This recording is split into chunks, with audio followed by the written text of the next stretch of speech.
Quadratic equation part 47 में तुम लोगों को जो प्रॉब्लम है इसको पहले भी पढ़ चुके हो। अब डिस्क्रिमिनांट निकालना है। दिया हुआ है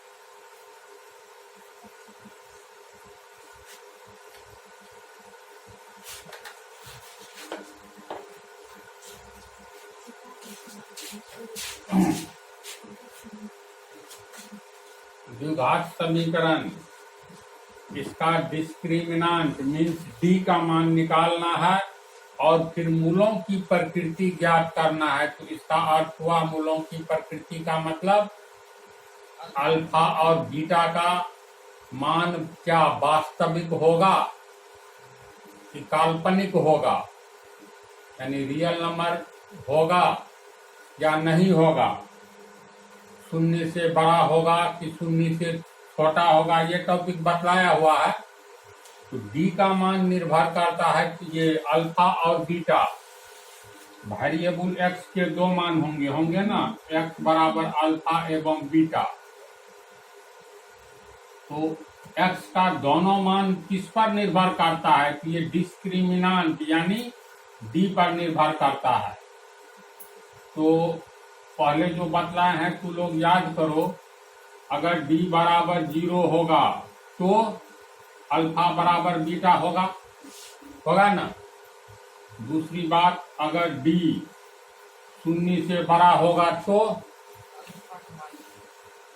अल्फा और बीटा दोनों का मान निकलेगा, लेकिन दोनों का मान अलग अलग होगा। अगर डी शून्य से छोटा होगा तो हमें मूलों की ये वेरिएबल का दोनों मान अर्थात अल्फा और बीटा प्राप्त ही नहीं होगा, यह न शर्त है। तो डी का मान ज्ञात करके मूलों की प्रकृति ज्ञात कीजिए, अर्थात अल्फा और बीटा हमें वास्तविक मान प्राप्त होंगे या काल्पनिक मान प्राप्त होंगे अथवा अल्फा बराबर बीटा होगा। तो पहले डी का मान निकाले।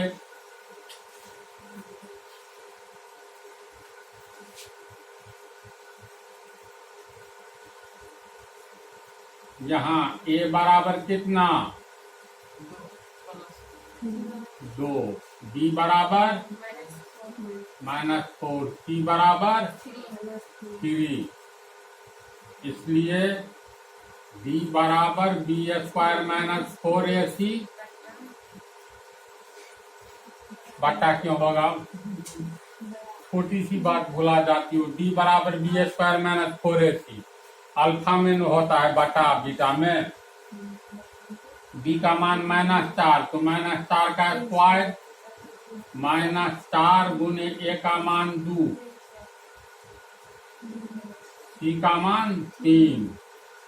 तो -4 को 2 बार गुना करेंगे, माइनस माइनस प्लस, 4 तो का 16, 4 दूनी 8 को 3 से गुना करेंगे 24, 16 में से 24 घटाओ -8, इसलिए डी बराबर -8। इतना ही पर क्लियर है, क्योंकि डी का मान शून्य से छोटा आया है, अतः हमें दिए गए द्विघात समीकरण का क्वाड्रेटिक इक्वेशन का हल प्राप्त नहीं होगा, अर्थात अल्फा और बीटा प्राप्त नहीं होगा, नहीं होगा।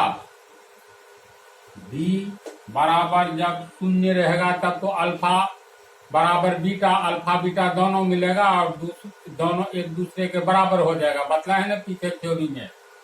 डी का मान शून्य से बड़ा होगा, तो ऐसी स्थिति में अल्फा और बीटा तो प्राप्त होगा और दोनों वास्तविक संख्या होगा, और अल्फा और बीटा बराबर नहीं होगा। लेकिन डी का मान जब ये शून्य से छोटा होगा, -8 शून्य से बड़ा है कि छोटा, तो डी का मान जब शून्य से छोटा होगा तो हमें द्विघात समीकरण का अल्फा एवं बीटा अर्थात दोनों मूल प्राप्त नहीं होगा। तो सिर्फ कारण लिखना होगा, क्योंकि डी बराबर -8 है, तो ये शून्य से बड़ा है कि छोटा, डी छोटा है तो लिखेंगे d लेस देन 0, अतः दिए गए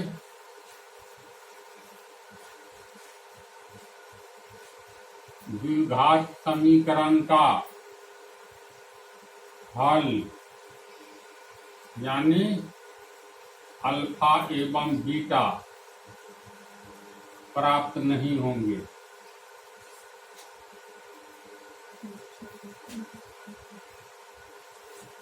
इतना ही आंसर होगा, समझ गया ना? छोटी सी बात है, इस पर आधारित कई प्रश्न बना चुके हो, तो इसको तू लोग उतार लो।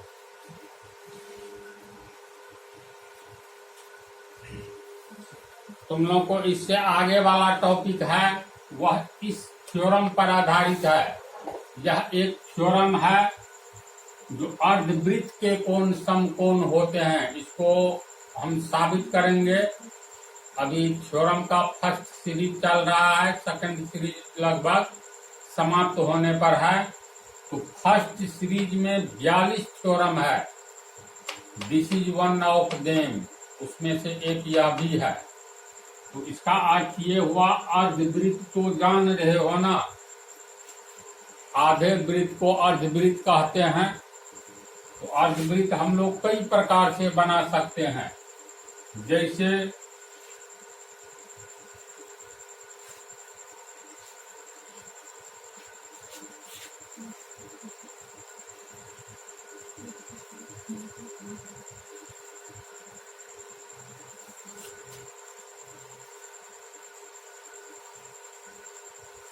अभी तो ये सब वृत्त ही है ना, अर्धवृत्त बनाना है तो सबका प्रत्येक वृत्त का अपना केंद्र है।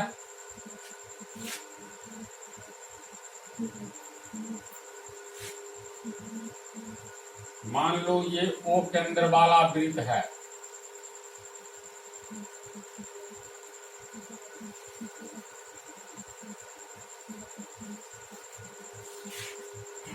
अर्धवृत्त का अर्थ हुआ व्यास, जब केंद्र से गुजरने वाली रेखा, केंद्र से गुजरने वाली रेखा जो दोनों ओर से परिधि को स्पर्श करे, डायमीटर यानी व्यास कहलाता है।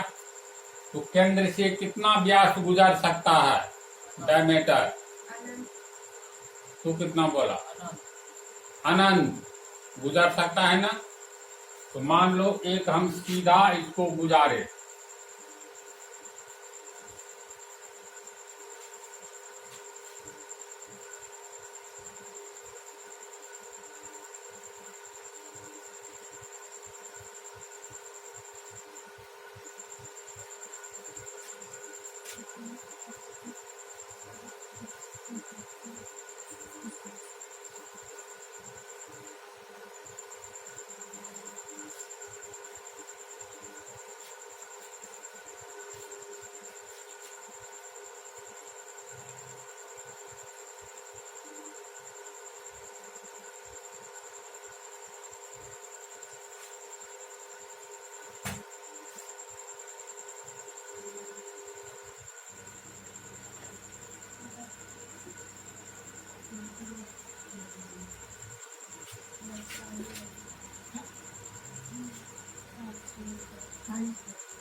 वो केंद्र वाला 5 वृत्त है।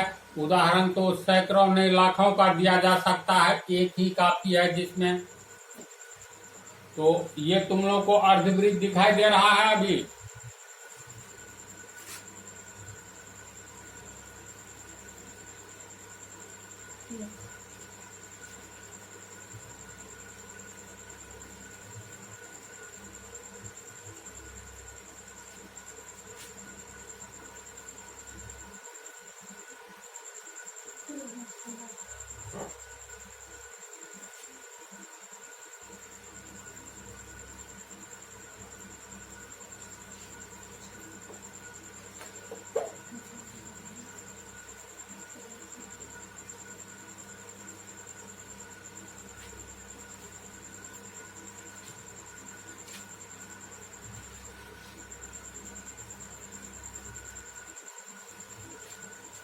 अब देखो ये आकृतियां किस तरह की आकृतियां हैं। पांचों आकृतियां ओ केंद्र वाला अर्धवृत्त है। तो अर्धवृत्त के कोण समकोण होते हैं, अर्थात 90 डिग्री के होते हैं। इसका अर्थ क्या हुआ? तो अर्धवृत्त का कोण कैसे बनाएंगे? तो अर्धवृत्त बना लो और व्यास के प्रथम बिंदु ए है ना, अंतिम बिंदु बी है। यानी व्यास के दोनों सिरा से कहीं भी तू कोण बनाओ। जैसे कहने का अर्थ ये हुआ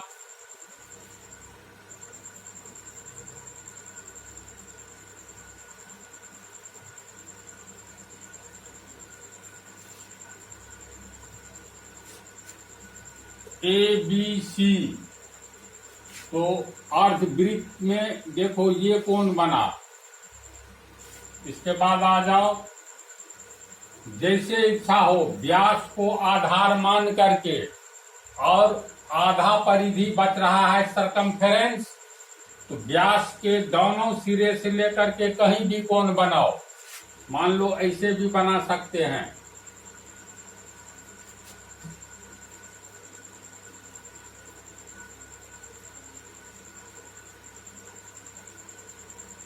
ये कोण हुआ, ये अर्धवृत्त का कोण कहलाएगा। किसी भी बिंदु पर बना सकते हैं। यहां भी बिंदु लेंगे तो ए को इस बिंदु से मिला देंगे, बी को इस बिंदु से, तो यहाँ कोण बनेगा। इसी तरह मान लो ए बी व्यास है, तो कहीं भी एक बिंदु ले लो। मान लो यहाँ लिए तो इसको मिला दो बी से, और फिर इसको ए से मिला दो।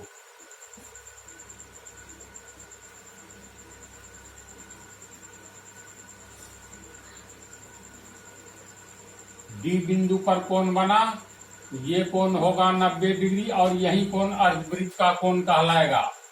इसमें बिंदु सी लिए, बिंदु सी से ए बी व्यास के बिंदु ए एवं बी को मिला दो, ये कोण बनेगा परिधि पर। इसी कोण को कहा जाएगा अर्धवृत्त का कोण, और ये 90 डिग्री का होगा। अगर यहाँ पर कोई डी बिंदु लिए तो इस डी बिंदु को ए बी व्यास के ए एवं बी से मिला दो, तो ये कोण कहलाएगा अर्धवृत्त का कोण, ये भी 90 डिग्री होगा। सेम कहानी कहीं भी, मान लो यहीं लेते हैं एक बिंदु सी, इस सी को ए बी व्यास के बी से मिला दो,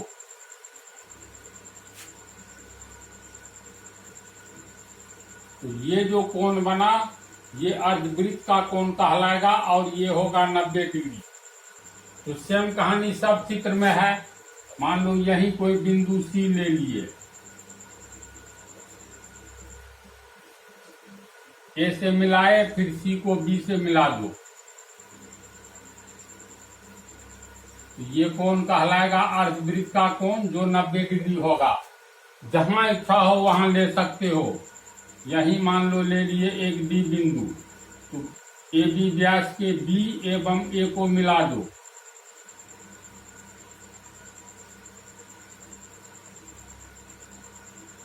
तो ये कोण जो बना ये कहलाएगा अर्धवृत्त का कोण, और 90 डिग्री होगा। सेम कहानी इसमें भी, जितना बनाना हो, जितने जगह पर बनाना हो, ये सब कोण कहलाएगा अर्धवृत्त का कोण। ये भी 90, ये 90 और ये 90। अर्धवृत्त में बनने वाले इस तरह अनंत कोण 90 डिग्री के कोण होते हैं। तो अर्धवृत्त के कोण समकोण होते हैं। ये थ्योरम है, समझने के लिए तो समझ जाओगे, लेकिन इसका सीरीज ही बतला रहे हैं। अभी 16-17 हुआ है। वेरी सिंपल है ये, बहुत सिंपल।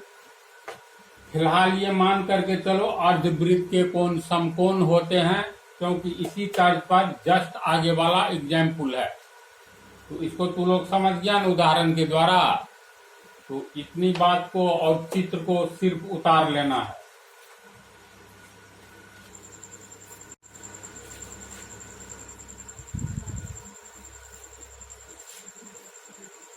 देखो उदाहरण 17, 13 मीटर व्यास वाले एक वृत्ताकार पार्क की परिसीमा, यानी यहीं पर क्लियर है, 13 मीटर व्यास वाले एक वृत्ताकार पार्क। तो इसका अर्थ हुआ, इसमें हम लोग क्या लिखेंगे, चित्र कैसे बनाएंगे?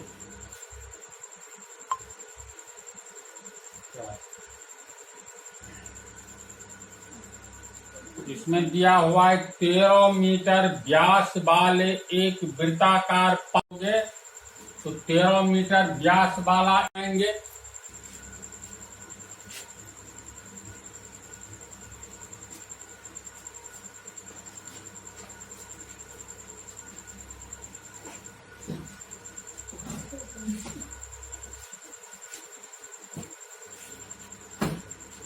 तो मान लो ओ केंद्र वाला एक वृत्ताकार पार्क है। वृत्त के बारे में बोले हैं ना, नाम लेकर के जैसे पुकारते हैं, माना कि ABC एक त्रिभुज है, माना कि PQRS एक चतुर्भुज है। उसी तरह वृत्त को हम लोग केंद्र के नाम से पुकारेंगे, या त्रिज्या के नाम से पुकारेंगे, या व्यास के नाम से पुकारेंगे। तीनों का अर्थ समझ लो। इसको लिखेंगे, माना कि ओ केंद्र वाला कोई वृत्त है। ओ केंद्र वाला कोई वृत्त है, तो इस वृत्त का केंद्र, इसका मतलब ओ है। ये भी कह सकते हैं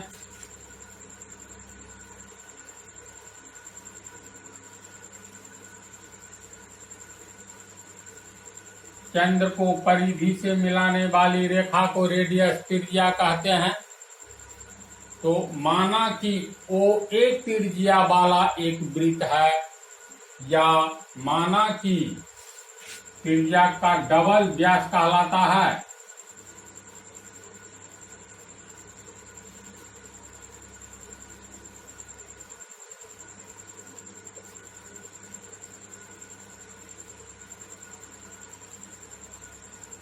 इसको ऐसे भी बोल सकते हैं, माना कि AB व्यास वाला कोई वृत्त है। वृत्त को तीन तरह से हम व्यक्त करेंगे पेपर पर, बोर्ड पर। माना कि ओ केंद्र वाला एक वृत्त है, या माना कि AB डायमीटर, AB व्यास वाला एक वृत्त है, या माना कि OB त्रिज्या वाला, या AO त्रिज्या वाला, या OA त्रिज्या वाला एक वृत्त है। जो मानो इसमें दिया हुआ है 13 मीटर व्यास वाले एक वृत्ताकार पार्क। इसका मतलब है 13 मीटर व्यास वाला एक वृत्ताकार पार्क बनाएंगे। तो इसमें लिखेंगे,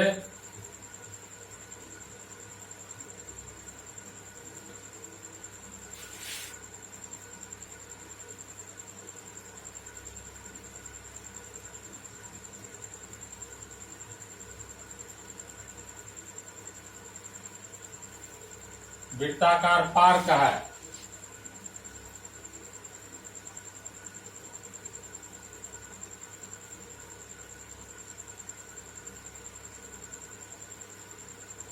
वो केंद्र वाला एक वृत्ताकार पार्क है।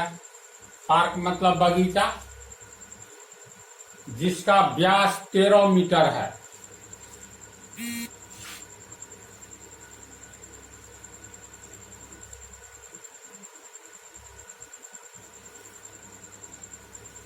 जिसका व्यास AB, व्यास AB, व्यास बराबर AB बराबर 13 मीटर है। इतना ही में देखो तो इतनी फिगर बना करके ये दर्शा दिए तो क्लियर हो गया। तो एक केंद्र वाला, ओ केंद्र वाला एक वृत्ताकार पार्क है, जिसका AB व्यास है, AB बराबर 13 मीटर दिया हुआ है। समझा? अब फिर आगे पढ़ो। 13 मीटर व्यास वाले एक वृत्ताकार पार्क की परिसीमा के एक बिंदु पर, परिसीमा का अर्थ होता है आखिरी सीमा। इस क्षेत्रफल का आखिरी सीमा देखो तो ये है परिधि, सरकमफेरेंस। तो परिसीमा का अर्थ, जैसे मान लो कोई चतुर्भुज जैसा ये क्षेत्र है या जगह है या जमीन है, तो ABCD एक चतुर्भुज है, तो इसकी परिसीमा का मतलब इसके इधर दूसरे व्यक्ति का क्षेत्र होगा।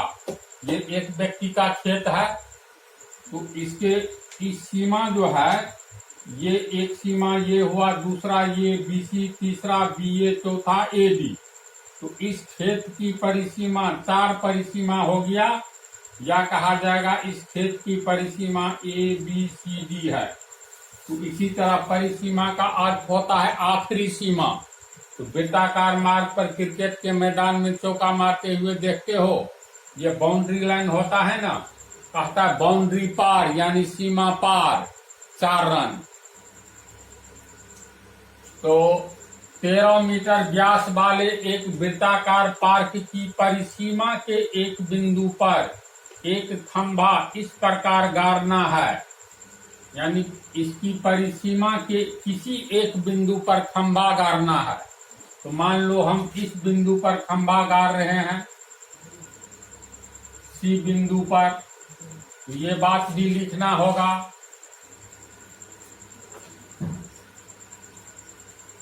पुनः माना कि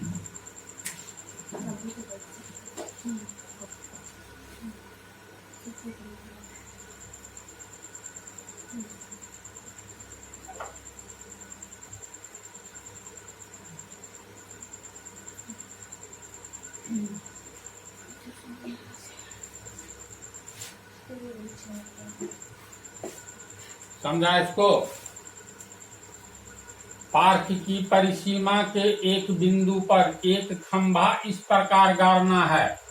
तो माना कि इस पार्क के परिसीमा के बिंदु C पर, माना कि इस वृत्त की परिसीमा पर एक बिंदु C है, जिस पर क्या गाड़ना है, तो देखो परिसीमा पर एक खंभा इस प्रकार गाड़ना है।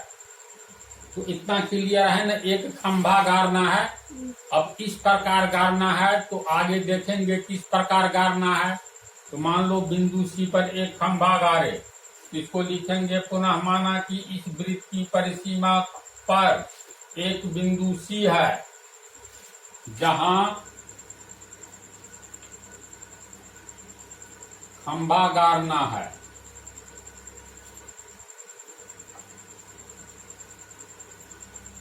फिर इसके आगे है, पार्क की परिसीमा के एक बिंदु पर खंभा इस प्रकार गाड़ना है कि इस पार्क के एक व्यास के दोनों अंत बिंदुओं पर बने फाटकों A और B से खंभे की दूरियों का अंतर 1 मीटर हो।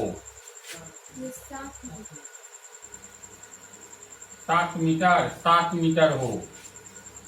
यानी फिर देखो, इस पार्क के एक व्यास के दोनों अंत बिंदु पर बने फाटक A और B से खंभे की दूरियों का अंतर 7 मीटर हो। यानी इसकी परिसीमा C पर एक खंभा इस तरह गाड़ना है ताकि ये जो व्यास है, तो व्यास का दोनों अंत बिंदु, एक अंत बिंदु B है, इधर से आओगे तो A पर अंत होगा ना। A से B की ओर चलोगे तो B बिंदु पर व्यास अंत कर रहा है, अब B से A की ओर चलोगे तो A बिंदु पर अंत कर रहा है। तो प्रश्न में है, इस व्यास के अंत बिंदु पर, इस पार्क के एक व्यास के दोनों अंत बिंदुओं पर बने फाटकों A और B से, यानी A और B इस व्यास के अंत बिंदु पर फाटक बनाना है। देखो, ये एक वृत्ताकार मैदान है, जो मैदान मान लो घेरा हुआ है बाउंड्री से, ईंटे का बाउंड्री या लोहे का बाउंड्री, चारों ओर से वृत्ताकार मैदान को घेर दिया गया है। तो घेरेगा तो इसमें प्रवेश करने के लिए जगह तो चाहिए, फाटक किसी ओर। तो कह रहा है जो व्यास के दोनों अंतिम बिंदुओं से ये खंभा जो गाड़े हैं, तो दोनों अंतिम बिंदु पर फाटक रहेगा, यानी प्रवेश करने वाला। समझा? तो यहाँ पर फाटक है और यहाँ भी फाटक है। गेट दो ही जगह गेट कहता है बनेगा, व्यास के अंतिम बिंदु पर। और दोनों गेट की दूरी, ये खंभा जो गाड़े हैं उससे कितना का अंतर होना चाहिए? तो फाटकों ए और बी से खंभे की दूरियों का अंतर 60 मीटर हो। यानी ये दोनों फाटक से खंभे की कुछ दूरी होगा निधि, तो ए से सी तक की दूरी कितना होगा? ए सी होगा, ए से सी तक ए सी दूरी। और दूसरा फाटक बी है, बी से खंभा की दूरी ये बीसी हो गया। तो खंभा की दूरी का अंतर होना चाहिए 7 मीटर। इसका अर्थ है, मान लो ये 5 मीटर है, मान लेते हैं ये फाटक से लेकर के खंभे की दूरी, तो 7 मीटर का अंतर होना चाहिए। तो ये 5 मीटर दूरी है, तो ये कितना होना चाहिए? 5 जोड़ 7 यानी 12 मीटर।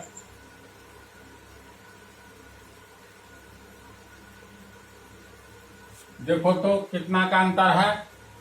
एक गेट से खंभा की दूरी है 5 मीटर और दूसरे से है 12 मीटर। तो 12 में से 5 घटाओ, 7 मीटर का अंतर हुआ। अगर मान लो इस फाटक से यहाँ तक की दूरी है 15 मीटर, तो कहता है दोनों की दूरी, इस फाटक से खंभे की दूरी कितना होना, दूरी का अंतर कितना होना चाहिए? तो 7 मीटर। अगर ये 15 मीटर है तो ये कितना होना चाहिए?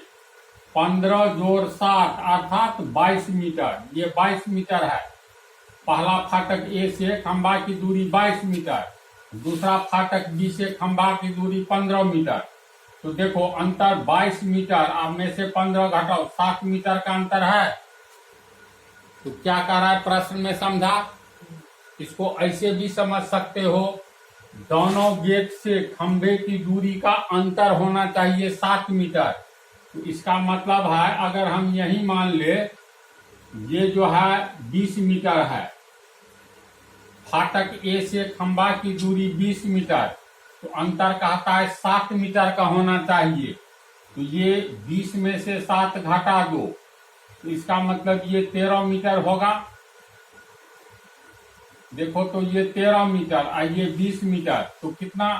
फाटक से खंभा की दूरी का अंतर निकालो तो पहले फाटक से 20 मीटर है, कह रहा है दूसरे फाटक और पहले फाटक से दूरी का अंतर 7 मीटर। ये 20 मीटर है, तो ये 20 माइनस 7 13 मीटर होना चाहिए।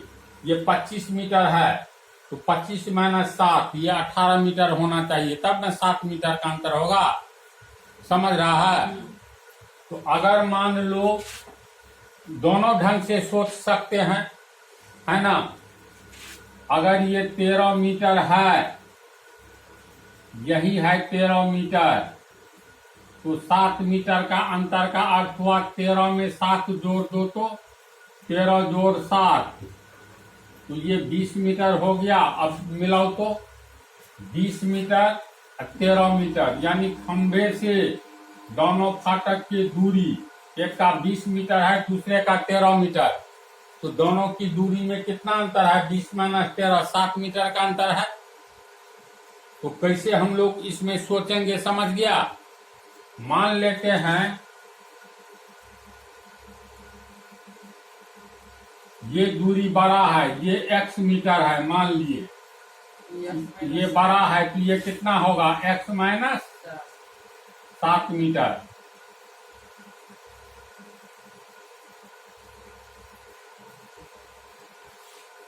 तो प्रश्न को तू लोग समझा? यहां तक क्या कह रहा है?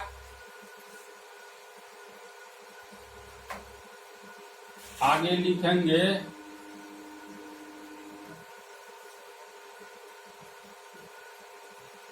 व्यास AB का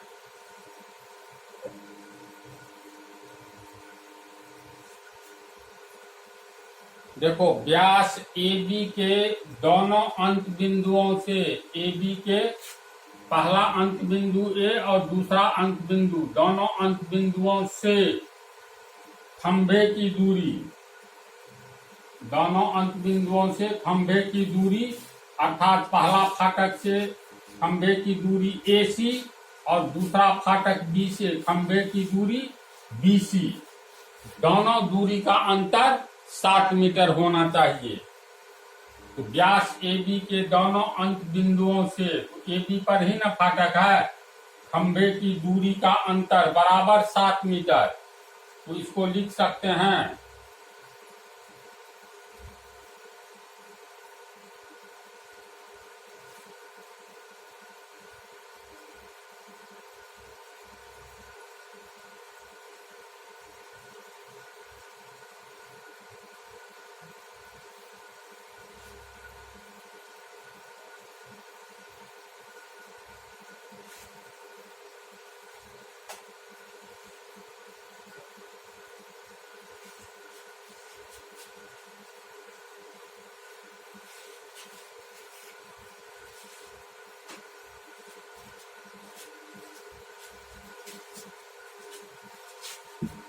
भाषा में कैसे लिखेंगे, दोनों जैसे फाटक A से C तक की दूरी, A से C तक की दूरी जितना है और B से C तक की दूरी जितना है, दोनों का अंतर, अंतर का मतलब घटाव। जैसे 12 और 5 का अंतर कैसे निकालेंगे, 12 माइनस 5। उसी तरह दोनों दूरी के बीच का अंतर, A से C तक की दूरी, इसको लिखेंगे AC, A से C तक की दूरी को लिखेंगे AC, और दूसरी दूरी है B से C तक की यानी BC। अब देखो तो दोनों दूरी का अंतर कितना है, 7 मीटर, यही नहीं दिया हुआ है। हम लोग AC को X माने हैं, या मान लो अभी AC को कुछ नहीं मानेंगे, X नहीं न माने हैं, नहीं माने हैं। दोनों दूरी का अंतर 7 मीटर दिखला दिए, यहाँ तक समझा? तो चलो यहाँ तक पहले उतारो।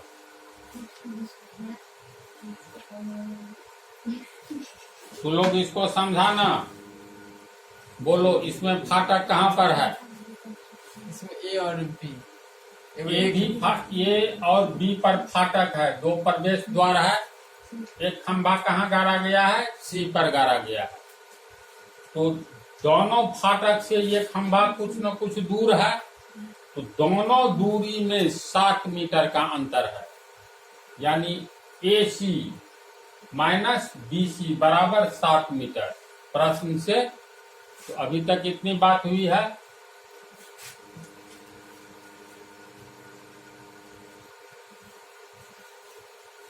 पच्चीस 30 न्यूटन अधिक बल लगाना पड़ रहा है, वो गड़बड़ हो गया।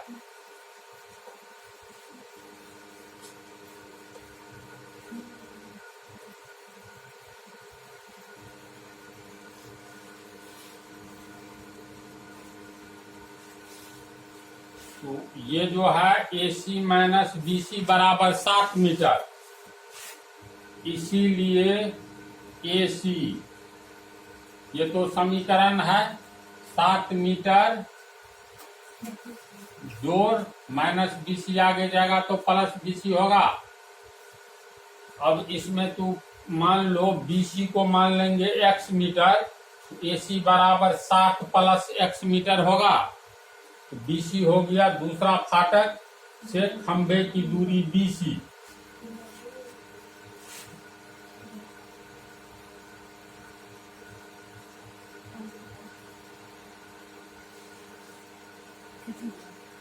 X मीटर, तो AC बराबर 7 मीटर जोड़ BC, X मीटर माने हैं, मीटर कॉमन ले लो, यूनिट आगे से कॉमन लिया जाता है। 7 जोड़ X मीटर, यानी AC हो गया 7 प्लस x मीटर को हो या x प्लस 7, बात है बराबर है। तो 7 प्लस x मीटर हुआ AC, AC हो गया 7 प्लस x मीटर,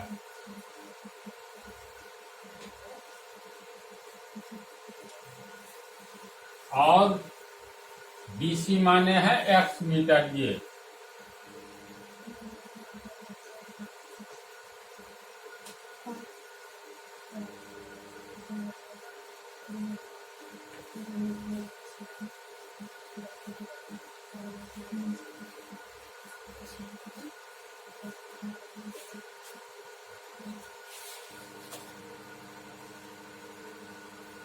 फिर पूछ रहा है क्या ऐसा करना संभव है, यदि है तो दोनों फाटकों से कितनी दूरियों पर खंभा गाड़ना है।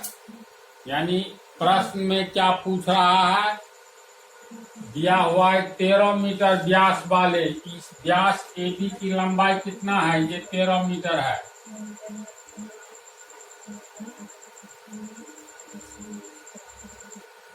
यहाँ तक, इधर यहाँ तक 13 मीटर। प्रश्न में ध्यान से सुन लो, फाइनल स्टेज में आंसर है इसका।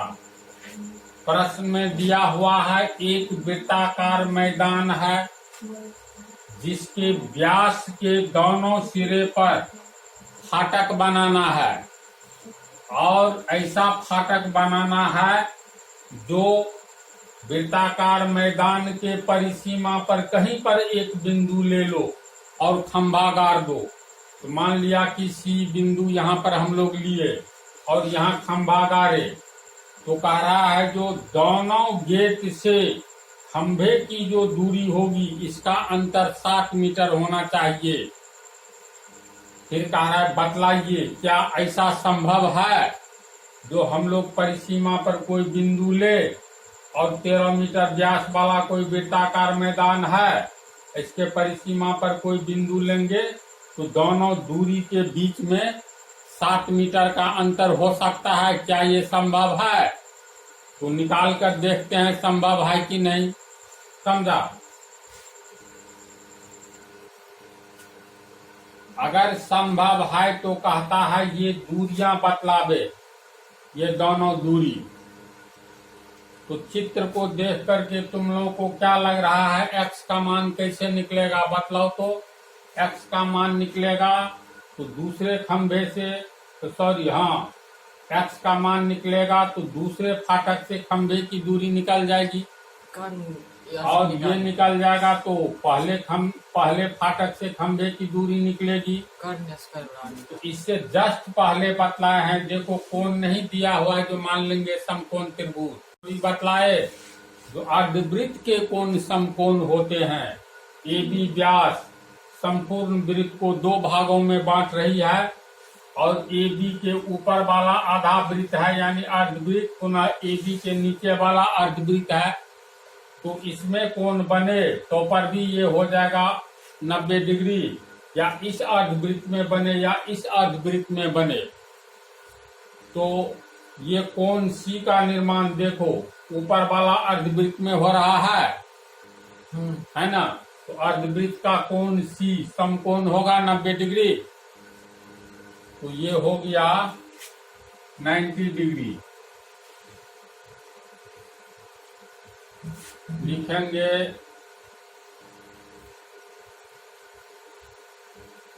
हम जानते हैं कि अर्धवृत्त के कोण समकोण होते हैं, इन्वर्टेड कॉमा में।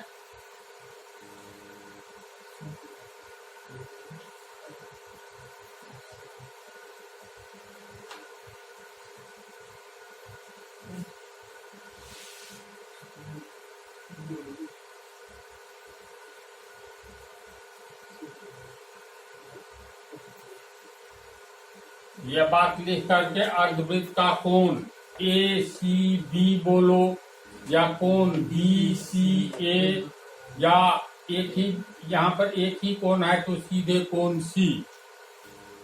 तो अर्धवृत्त के कोण समकोण होते हैं, यानी कोण सी बराबर 90 डिग्री होगा ना। और जब ये कोण 90 डिग्री होगा तो कौन सा त्रिभुज बन रहा है? त्रिभुज ए बी सी। जिस त्रिभुज का एक कोण 90 डिग्री हो वह समकोण त्रिभुज होता है। इसका मतलब त्रिभुज ए बी सी एक समकोण त्रिभुज हो गया, यानी सी बराबर 90 डिग्री होगा। और त्रिभुज ए बी सी एक समकोण त्रिभुज होगा, समकोण त्रिभुज होगा। इस समकोण त्रिभुज में क्या फार्मूला होता है? कर्ण स्क्वायर लंब कर्ण स्क्वायर बराबर लंब स्क्वायर जोड़ आधार स्क्वायर। त्रिभुज वाला फार्मूला लिखेंगे।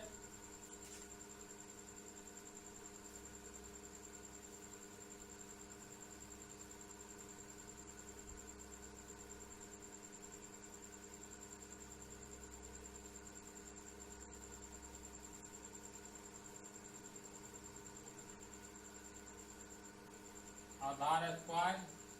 इसमें कर्ण बोलो कौन सा भुजा है? क्यों ए बी ही क्यों कर्ण है? 90 डिग्री के सामने क्योंकि 90 डिग्री के सामने की भुजा कर्ण कहलाती है। तब 90 डिग्री के सामने में खड़ा हो जाओ, यहाँ चले जाओ इस कॉर्नर पर, और 90 डिग्री के सामने वाली भुजा देखो तो ए बी है, तो ए बी कर्ण हो गया।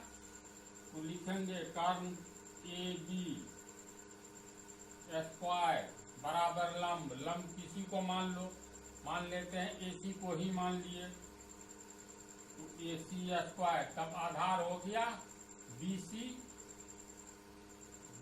स्क्वायर। अब इसमें वैल्यू भरो। ए बी कितना है? 13 मीटर है, तो 13 मीटर का होल स्क्वायर बराबर एसी कितना है? AC 7 plus x metre. AC का होल स्क्वायर, तो इसका हो गया होल स्क्वायर जोड़ बीसी कितना है? तो बीसी एक्स मीटर, तो एक्स मीटर का होल स्क्वायर। समझा इतनी बात को? इसको तू लोग चलो उतारो। अब देखो ये इक्वेशन आ गया, तो ये मीटर स्क्वायर बराबर के पहले होगा, बराबर के आगे मीटर स्क्वायर कॉमन निकाल लेंगे तो मीटर स्क्वायर कट जाएगा, तो मीटर स्क्वायर को हटा रहे हैं, ये बच गया। और 13 का स्क्वायर बराबर 7 प्लस एक्स कहो या एक्स प्लस 7 को, बात है बराबर। इसका स्क्वायर प्लस एक्स स्क्वायर।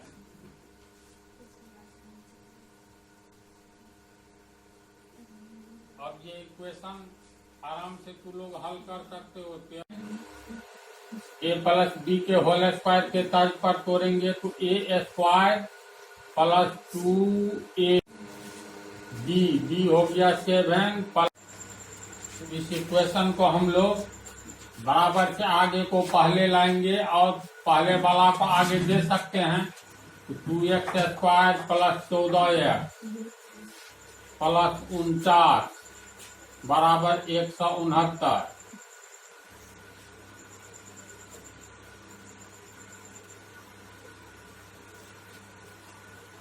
एक 169 को पहले लाएंगे तो माइनस 169 बराबर 0।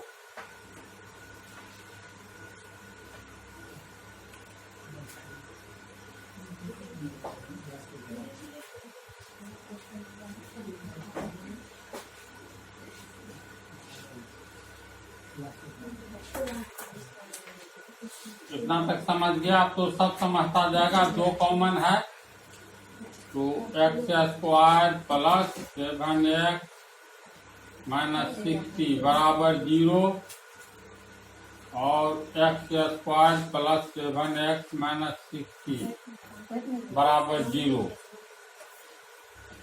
अब इसको गुणनखंड विधि पर तोड़ेंगे। जिस विधि पर तोड़ो सब सिखा ही है, यहाँ देखो +7x है, यहाँ 60 कितना होगा बोलो तो? कम 12 पंचे 60 होगा ना, यानी +12x -5x। इसको समझा? इसमें प्रथम दो में x कॉमन लो, ये सब तो कई बार बना चुके हो तो क्या बोले। इसमें -5 कॉमन लेंगे,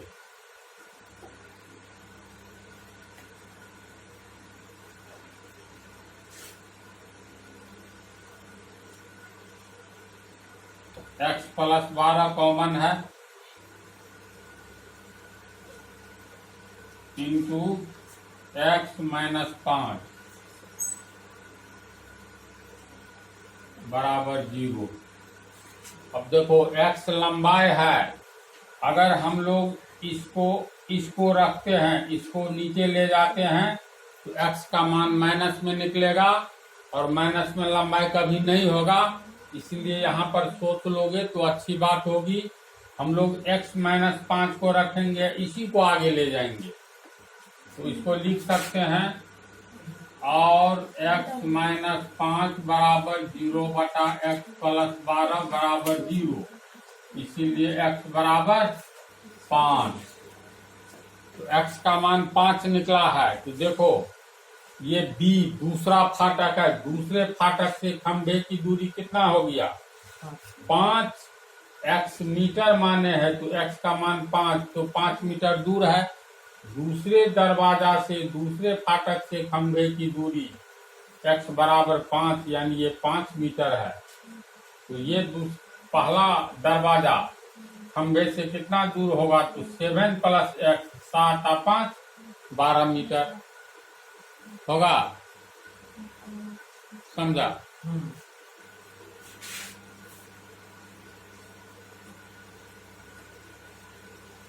अतः फाटक B से खंभे की दूरी